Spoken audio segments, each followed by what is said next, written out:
राधे राधे सभी को। आज हम बनाएंगे ब्लॉग अपना, छोटा सा ही बनाएंगे। तबीयत ठीक नहीं है तो इसलिए मन ही नहीं करता आजकल कुछ बनाने को। जो भी बनाता है वीडियो में डाल देते हैं। अब आप देखिए क्या क्या करती हूँ। ब्लैंकेट सेट करने को मन नहीं करता, फिर भी थोड़े बहुत कर दिए। का भी आनंद ले लीजिए आप लोग, प्रकृति का आनंद है लिए। ये देखिए सुबह सुबह बहुत खूबसूरत लगता है सुबह का नज़ारा।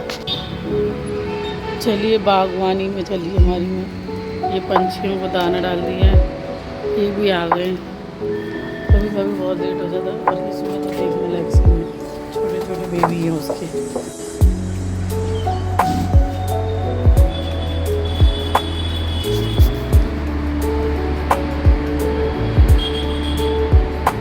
इन्हें बताओ ये क्यों लड़ते रहते हैं दोनों। अरे आराम से खाओ पियो मज़े लो जिंदगी।